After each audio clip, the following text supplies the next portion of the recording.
नमस्कार, मैं हूं आशुतोष वत्स और आप इस समय मुझे देख रहे हैं चर्चा टीवी पर।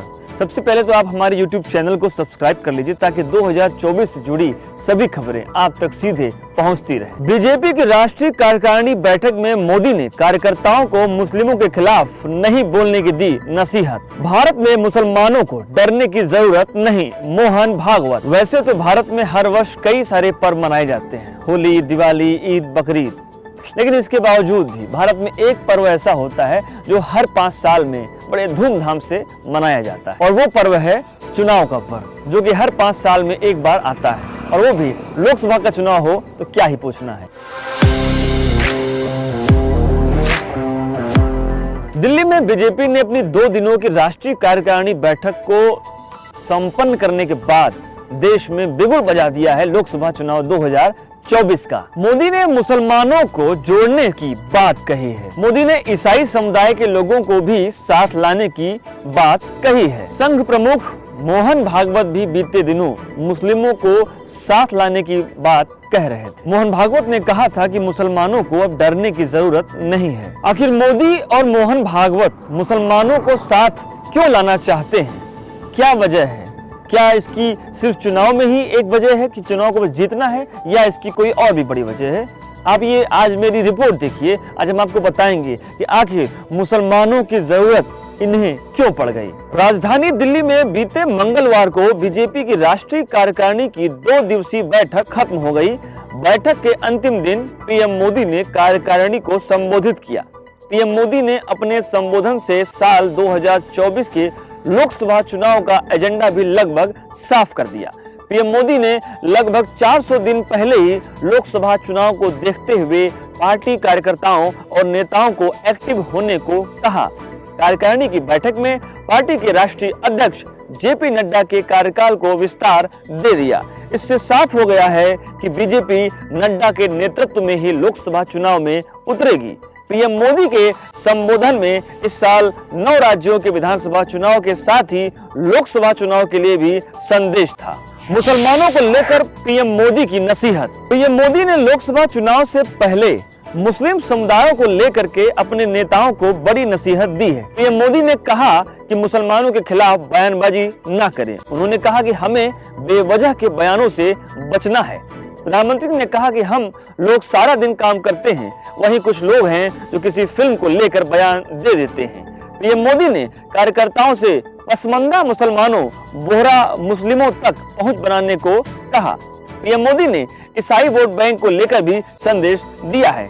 पीएम ने कहा है कि कोई हमें वोट दे या न दे, लेकिन सबसे संपर्क बनाएं। पीएम मोदी ने कार्यकर्ताओं से कहा कि सभी धर्मों के निचले तबकों से संपर्क बनाएं। मोदी ने कार्यकर्ताओं से यह भी कहा कि वे लोगों से मिलें, इसके लिए कभी चर्च जाएं तो कभी यूनिवर्सिटी जाएं। 2024 के लिए जेपी नड्डा पर जताया भरोसा। बीजेपी ने सर्वसम्मत से पार्टी अध्यक्ष जेपी नड्डा के कार्यकाल को जून 2024 तक बढ़ाने को मंजूरी दे दी। इससे साफ है कि पार्टी जेपी नड्डा के नेतृत्व में ही 9 राज्यों में विधानसभा चुनाव के साथ ही अगले साल लोकसभा चुनाव लड़ेगी। नड्डा के कार्यकाल को जून 2024 तक बढ़ाए जाने का प्रस्ताव रक्षा मंत्री राजनाथ सिंह ने रखा, जिसे सभी सदस्यों ने स्वीकार किया। नड्डा का 3 साल का कार्यकाल इसी साल 20 जनवरी को समाप्त हो रहा था। इसके पहले वह जुलाई 2019 में पार्टी के कार्यकारी अध्यक्ष बनाए गए थे। उसके बाद 20 जनवरी 2020 को उन्होंने पूर्णकालिक अध्यक्ष के तौर पर पार्टी की कमान संभाली थी। भाजपा के संविधान के अनुसार राष्ट्रीय अध्यक्ष को लगातार 3 साल के लिए 2 कार्यकाल दिए जाने का प्रावधान है। गांव-गांव जाना होगा, लोगों से मिलना होगा। मोदी ने कार्यकर्ताओं से कहा कि सरकार की कल्याणकारी योजनाओं को घर घर पहुंचाएं। मोदी ने कहा कि हमें आजादी के अमृतकाल को कर्तव्य काल में बदलना है। प्रधानमंत्री ने कहा कि उन्हें हर दिन अलग अलग लोगों से मिलना है। इसके साथ ही पीएम ने सीमावर्ती गांवों में संगठन को मजबूत करने पर भी जोर दिया। मोदी ने कहा कि सामाजिक समरसता के लिए हमें गांव-गांव जाना होगा। गांव में राष्ट्रवाद की भावना को जागृत करना होगा।